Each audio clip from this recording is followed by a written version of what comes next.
Hello, everyone, and we are live from the Forget Me Not book launch by the amazing Dr. Aparna. I wish you could see what I'm looking at. It's absolutely phenomenal. You got to watch out for the photographs for that pleasure. But I am delighted to introduce the wonderful Asmita, who's going to interview Dr. Aparna tonight. You're going to get all of the gory details, aren't we? Yes, we want to hear it all, don't we? But before we welcome Asmita to the stage, I want to just share a little bit about her. So Asmita loves reading, from detective novels to literary fictions, non-fictions to scientific journals. Aparna met Asmita about 1.5 decades ago in Perth. They have spent hours talking about life, death, soul, love, children, books, music, movies, people, and anything about everything. There we go. We're going to have a good conversation. So here she is talking to Aparna about Aparna's first book, Forget Me Not. In professional life, Asmita is a mining professional working for a mining company based in Perth. She is passionate about inclusion and diversity in the workplace, building capacity and innovation and geoscience. And I see people jumping online already. Hello and welcome. I would like to welcome Asmita and Dr. Aparna to the stage.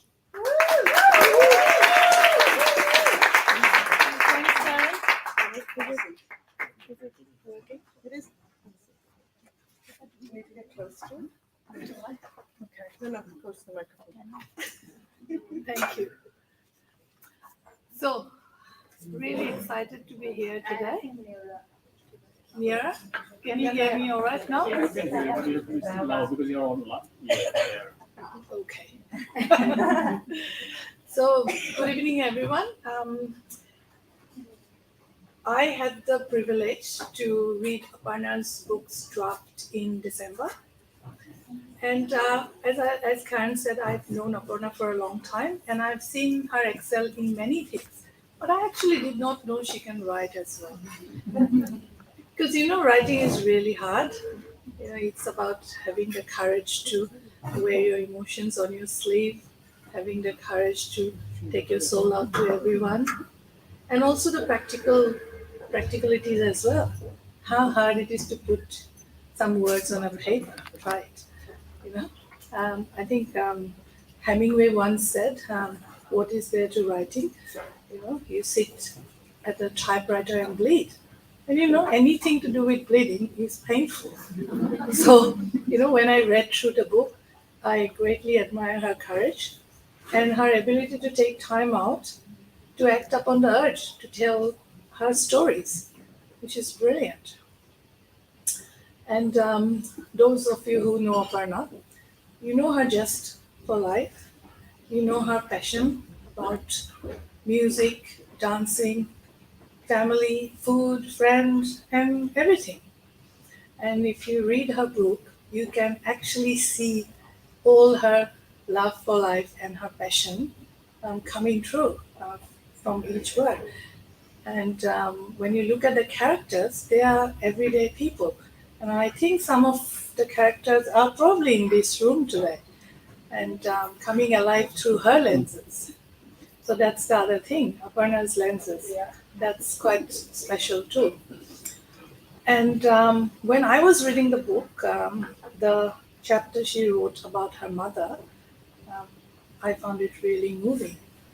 She wrote that with all her passion, and it was quite poetic. The way she described life and loss, giving and receiving, and nature and nurture. It was wonderful. So, without further ado, let's invite our resident author today, Aparna Baruah. Thank you.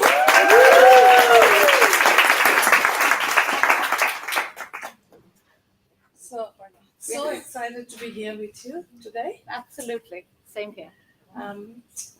We all know that you are a very accomplished person in many fields, radiologist, a musician with a few music videos actually, a dancer, choreographer, you do yoga and all these other things. So I'm really curious to know about your journey in life and what actually shaped you to be the person here today? Thank you for that beautiful introduction. I'm really humbled. And first of all, I'm deeply grateful to all of you to show up today. Show up, believe in me, believe in the book, believe in Forget Me Not. So, yes, I'm so excited about that question, Asmita, because it's a beautiful question. It gives me an opportunity to share a little bit about my life's journey. And we all are shaped in different ways. And for me, it has to be my roots, which is my childhood, my passions, and my challenges. So let me give you a glimpse of my childhood. So I was born in an upper middle class Bengali family in India, and I'm the youngest of three siblings. My father was an engineer by profession, and he was a quite timid, spiritual person and a gentleman par excellence. My mother was a homemaker and had multifaceted interests. She was, the revolutionary woman in her own rights, the emergence of the middle class woman. Both my parents ensured that we had varied experiences in life, from music, art, culture, travel, food, being part of a community, multiculturalism, and that's where my passion for curiosity was born. We were blessed to live in a place called Shillong. That's where I was born and brought up. Now, it is a hill station, a beautiful hill station on the northeastern part of India. And it used to be the winter capital for the British, then in the state of Assam, and now in Meghalaya. Now, nature blessed Shillong with lush green hills, happy people, and plenty of rain. So we grew up in a community which was very loving. My parents were givers more than takers, and the community which I grew up in really knew to give more than to get. Now, Shillong, the best of education was brought in Shillong by the British. So I had the opportunity to go to one of the best schools and colleges there. And Shillong took the best of all. It was vibrant, it was elegant, and it was cosmopolitan. And I always thought I had an edge in my life just being brought up in that place.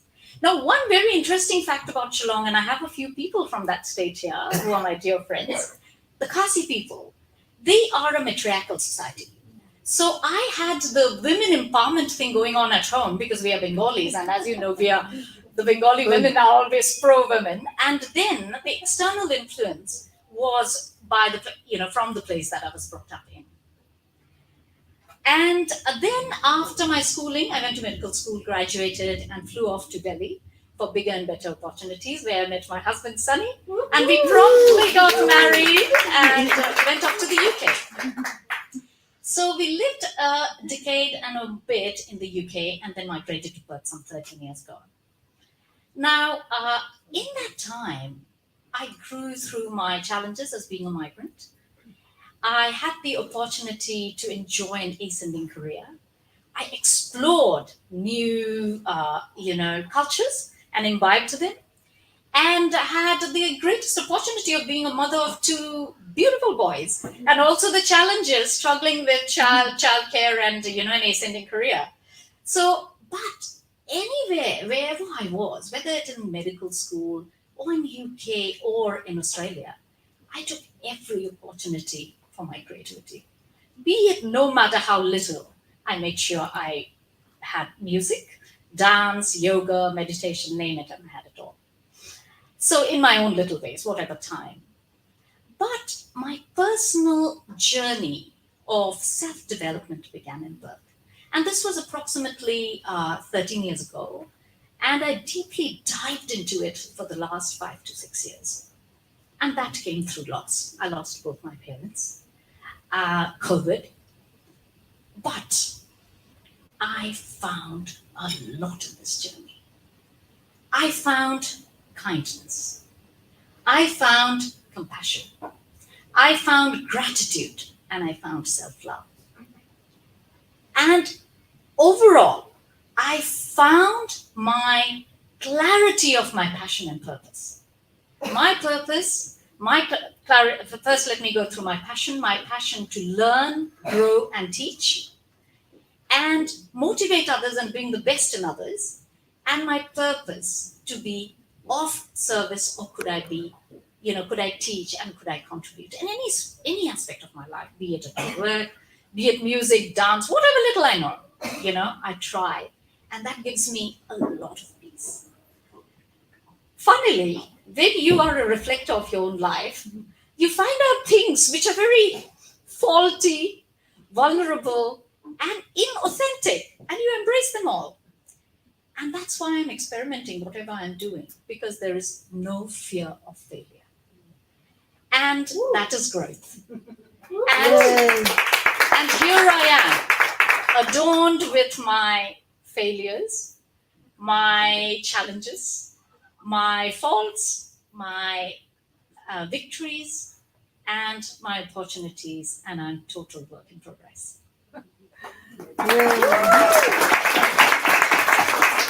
That is so much like Aparna. The other thing I actually quite admire about her is that unapologetic enthusiasm about everything. She'll eat a puchka and she'll talk about it in such a way you'll think that is the best food in the world.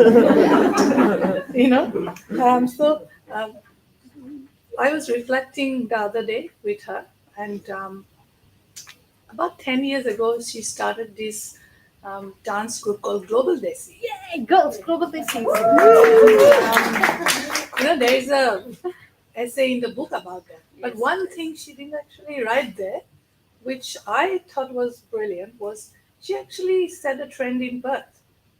Before Global Desi, when I went to ISWA functions, I distinctly remember it's the young girls and the trained dancers used to dance on the stage mostly. But Global Desi brought mums and daughters together dancing. And after Global Desi, I actually now see a lot more mums do not have any training in dancing, but they love dancing. So that's something she brought in. So I'm always curious to understand, where do you get the inspiration and the energy to bring that vehicle of creativity and that allows others to express their passion as well. Asmita, I have to first thank all the Global Desis those were there. It was a lounge concept, and this is 10 years of Global Desi, so this is amazing. It's a celebration in itself.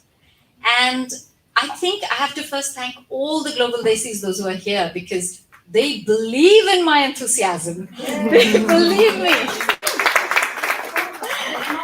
So the energy and inspiration, yes. What I would say is that, again, I have to define it with my purpose. The way I define purpose in my own terms are my passions.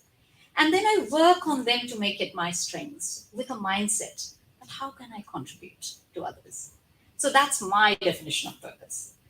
Now, my passions is, as I had mentioned before, is to learn. I'm very curious.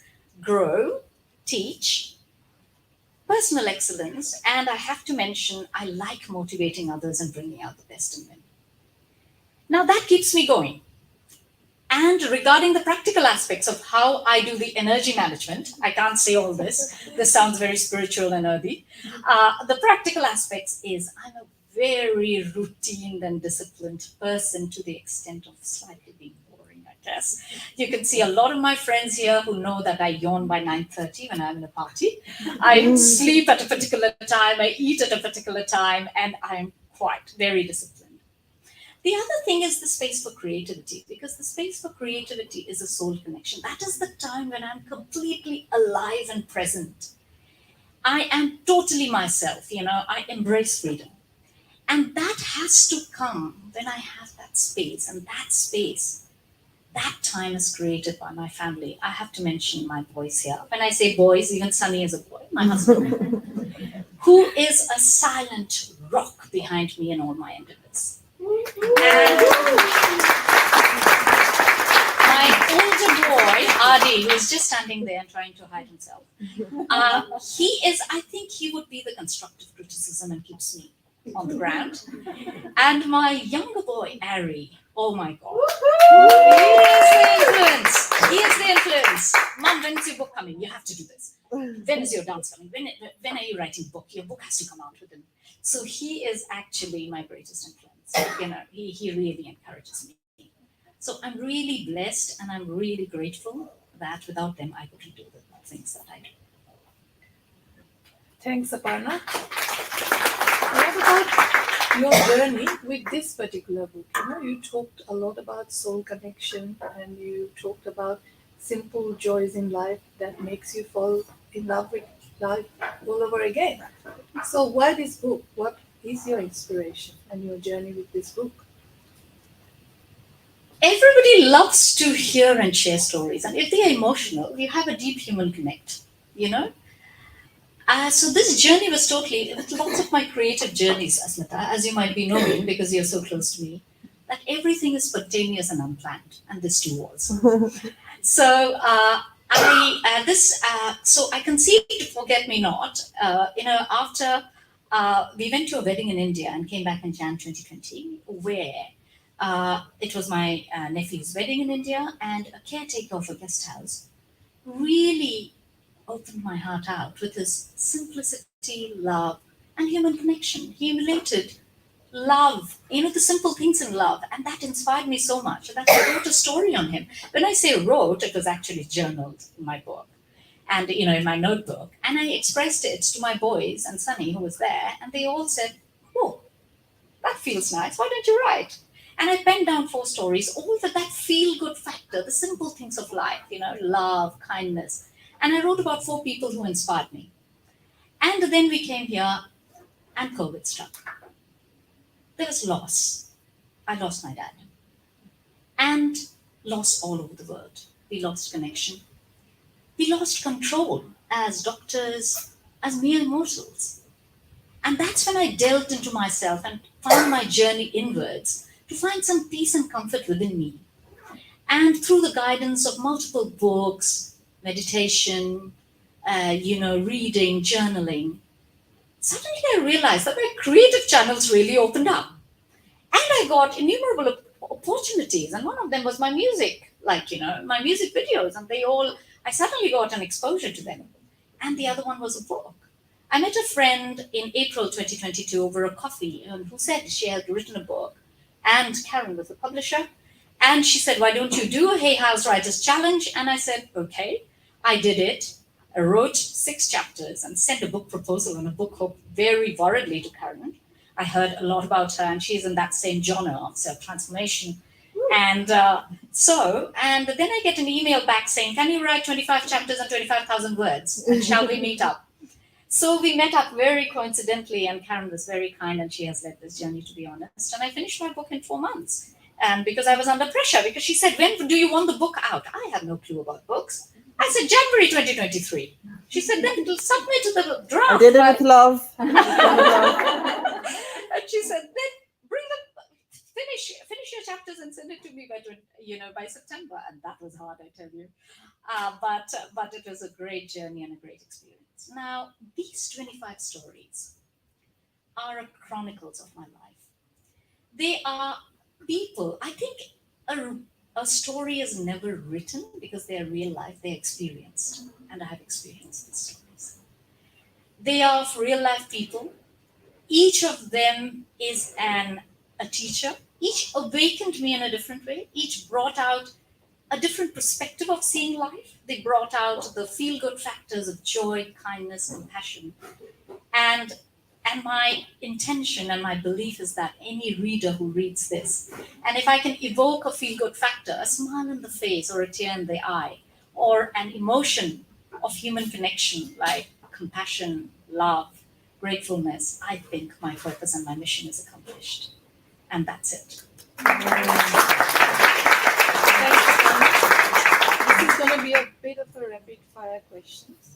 You did talk about stories never told but experienced, and that's why we probably connect with some characters more than others when we read a book. So, what is your favorite character and why? Oh my God. My all-time favorite book is Alchemist and my favorite writer, Paulo Coelho. And the character archetype has to be Santiago, the character. The naive hero who is unsure about himself but has a deeper knowing that he is made for bigger things. I strongly believe in that. I'm determined. And though I'm unsure and naive, my naivety actually plays to my advantage sometimes. And that strong belief that when you want something, and the universe conspires to make it happen. Yeah. Brilliant. The next one, if you could tell your younger self anything, what would that be? Oh my God, this is so true because I've worked on that so much. I would just say, see the beauty of being imperfect. See how much you can explore in life by being imperfect. See how much joy and fulfillment it brings if you don't run after the illusion called perfect. Look at nature and see the grandeur of imperfection. And I have written that in this palm card because it came very spontaneously to me. Yay.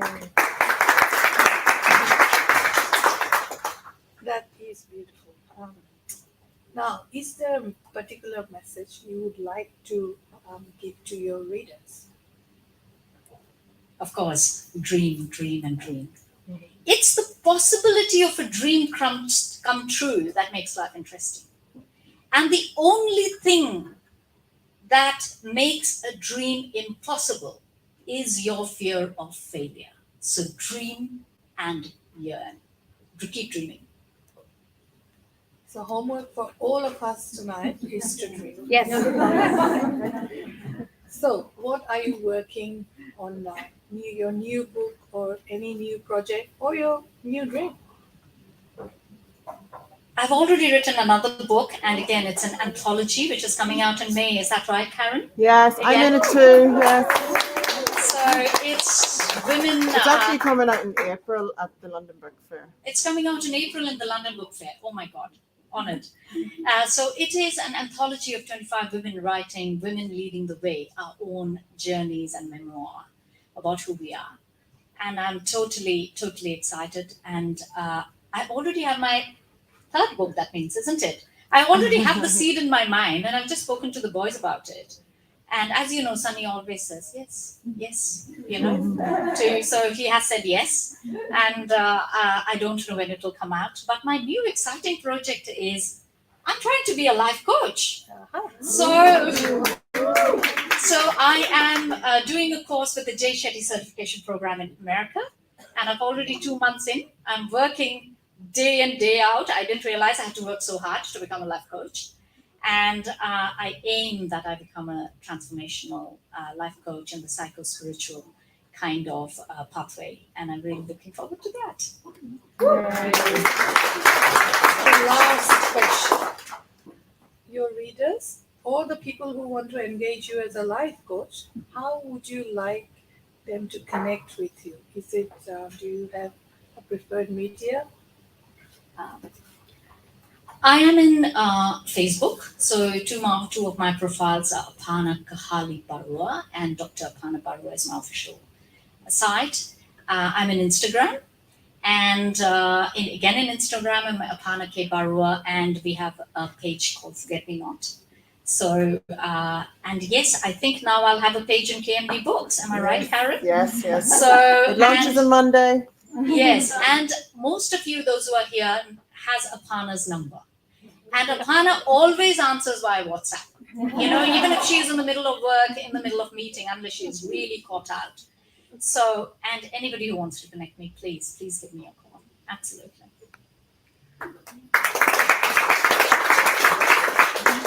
Thanks, Aparna. Wish you all the success with this book and all the coming books. And my dad pointed out the other day in the newspaper, someone talking about finding a nook in your house every day to read a book. And I hope all of you find that nook to read Aparna's book. And hope you all enjoy it. Thank you, Asmita. Thank you, everybody. Again, I'm really deeply grateful to all of you. I'm really deeply grateful and humbled. And I hope, my only hope is that the energy and love with which I created this book just reaches out to you in that same energy. Thank you.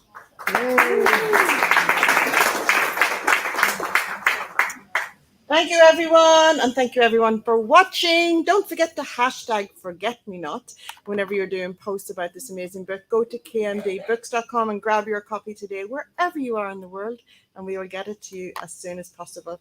Lots of people, lots of love coming through in the comments here. Thank you so much for joining us. Bye, guys.